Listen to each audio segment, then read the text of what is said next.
Let us start the next topic, that is software. So we have studied about hardware and the next topic is software. So what is a software? Software is a set of instructions and data that makes the hardware functional to complete the desired task.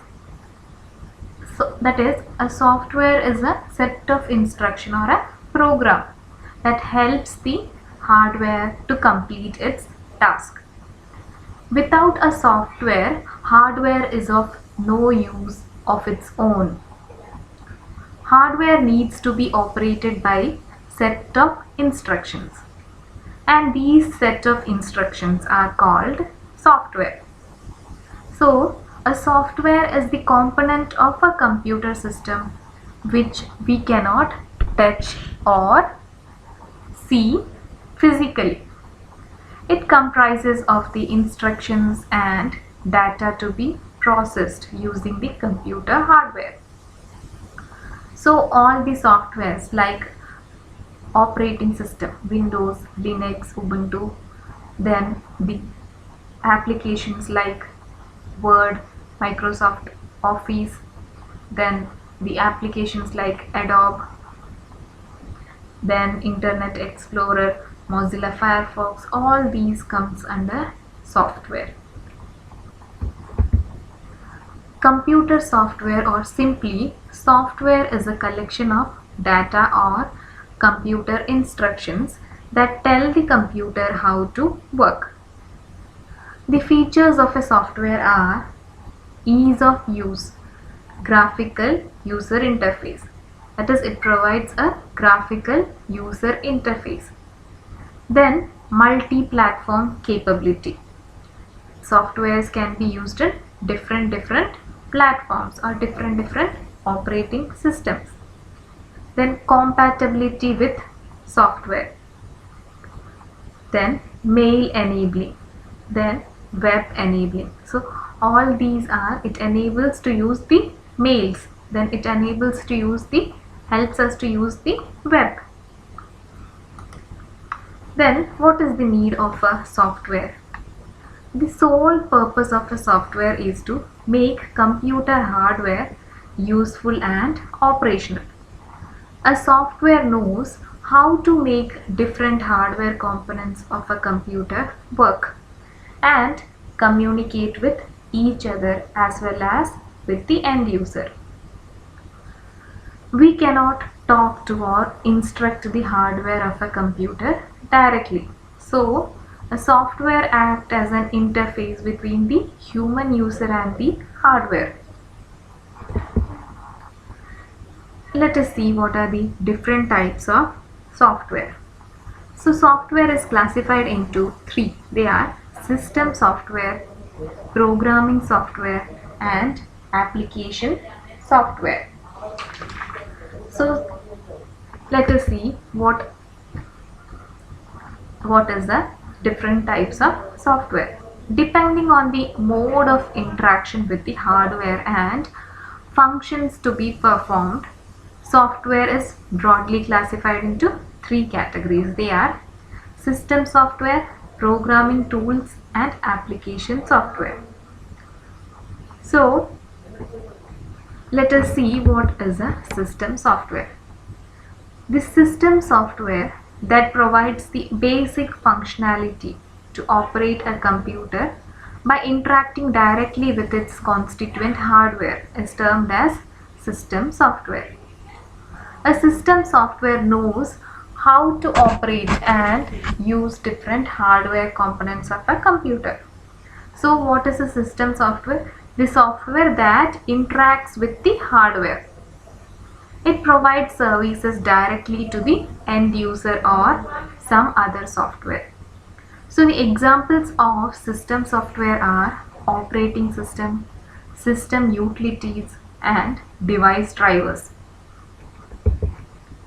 So let us see what is an operating system. We all, when we open our computer in our lab, we can see Windows starting. So that Windows is the operating system. As the name implies, operating system is a system software that operates the computer. An operating system is the most basic system software, without which other software cannot work. Without an operating system, the computer will not work because the operating system tells the computer what all functions is to be performed.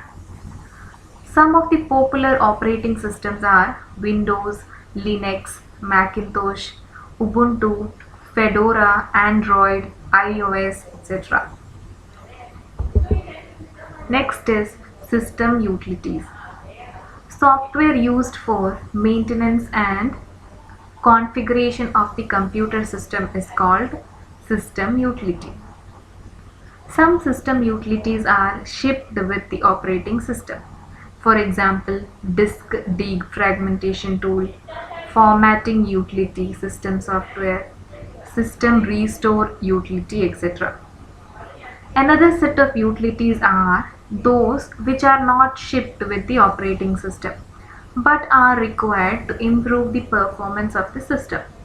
For example, antivirus software, disk cleaner tools, disk compression software, etc. Next is device drivers. The purpose of a device driver is to ensure proper functioning of a particular device. The device driver acts as an interface between the device and the operating system. It provides required services by hiding the details of operations performed at the hardware level of the device. Just like a language translator, a device driver acts as a mediator between the operating system and the attached device. Next type of software is programming tools. The programming language is the third category of computer software which is used by the programmers to write their programs, scripts and instructions which can be executed by a computer. The other name of the programming language is a computer language that can be used to create some common standards. The programming language can be considered as a brick which can be used to construct computer programs and operating system. The examples of programming language are Java, C, C++ and other languages. So the tools that are used for writing programs is called programming tools. Examples are text editors, then language translators like compiler, interpreter, assembler are examples of programming tools. Then next is application software. Different users need the computer system for different purpose depending upon their requirements. A new category of software is needed to cater to different requirements of the end user. So the specific software that works on top of the system software is termed as application software. These are again broadly categorized into general purpose software and customized application software. So the application software is divided into two. They are general purpose application software and customized application software. So let us see what is general purpose software. The general purpose application software was developed for generic application to cater to a bigger audience in general are called general purpose software. Such ready-made application softwares can be used by end users as per their requirements. For example, spreadsheet tool, LibreOffice Calc can be used by any computer user to do calculation or to create an account sheet. Adobe Photoshop, Mozilla web browser, iTunes, etc. fall in the category of general purpose software.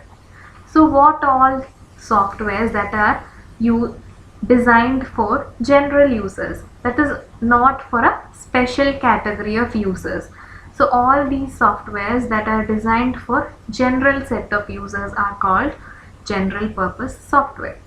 That is, our Excel sheet can be used by all the people, from the students to all the graduates, or from the teachers or any other field. Every field, that Excel sheet can be used for different purpose by different set of users. So that type of software is called general purpose software.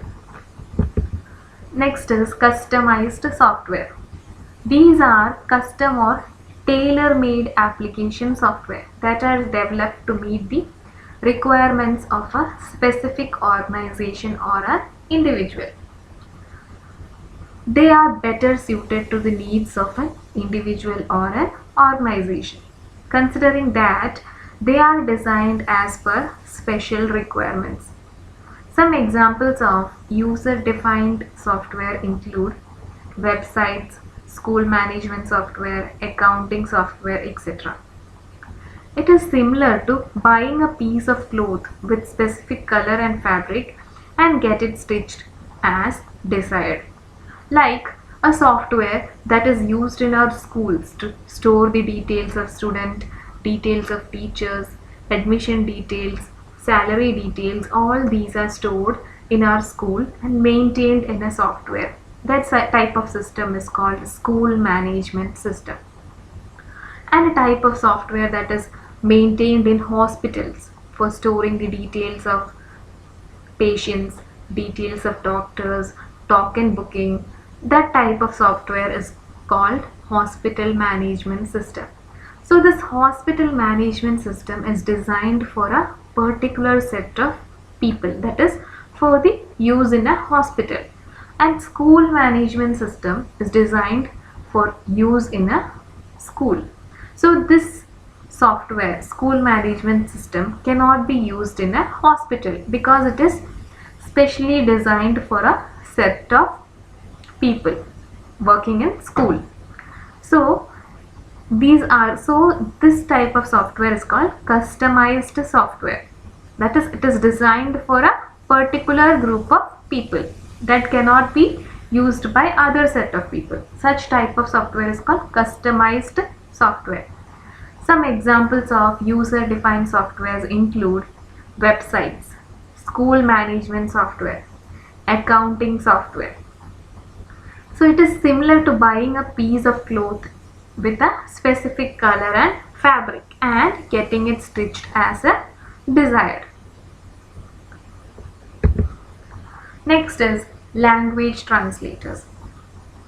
Before going into language translators, we should know what is a computer language. So computer language is a language that the computer understands. So computer language is classified into two types. They are high level language and machine level language. So high level language is the language that we human beings understand, and we write our programs in high level language. So, but our computer can understand only binary numbers or numbers in the form of zeros and ones. So we have to convert our program that we write into a sequence of binary numbers. For that, we need a language translator. That is, we write the programs in high level language and we need to convert it into machine level language, because our computer system can understand only machine level language, or the language in which all the value, all the data are in the form of zeros and ones, or in the combination of 0 and 1. So we have to convert this high level language into machine level language. For that, we use language translators. Let us see, there are three types of language translators. They are compiler, interpreter and assembler. So what is a compiler? Compiler is a language translator which converts high level language into machine level language. So what the compiler does is, it converts the whole program at a time into machine level language. The whole program is converted at a time into machine level language, or the source code. This is called the high level language. The program written in high level language is called source code, and the source code is converted into machine level language. The program in machine level language is called object code. So the source code is at a time converted into object code by the compiler.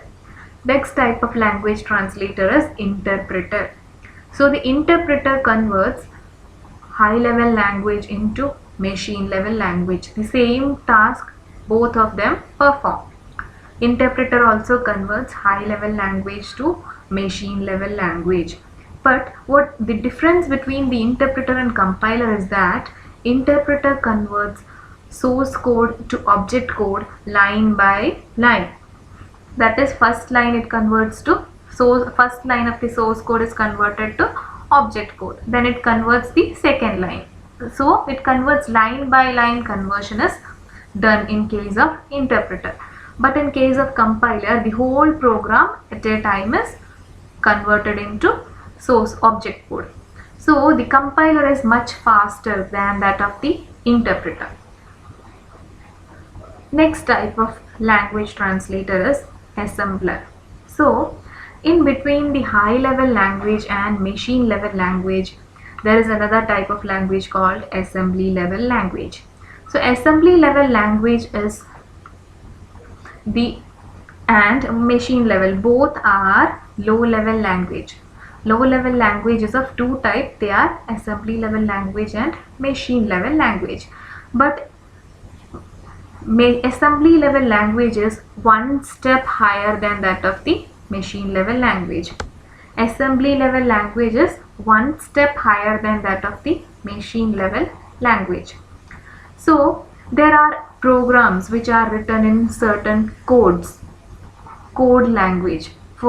In that certain codes are used for adding, like ADD for add, sub for subtraction, MUL for mul. Such small programs written in assembly level language are converted into machine level language by using a language translator called assembler. So assembler is a software that converts assembly level language programs to machine level language program. So assembler is a language translator that converts assembly level language to machine level language.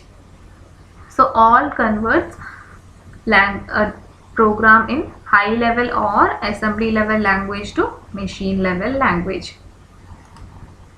Okay children, thank you.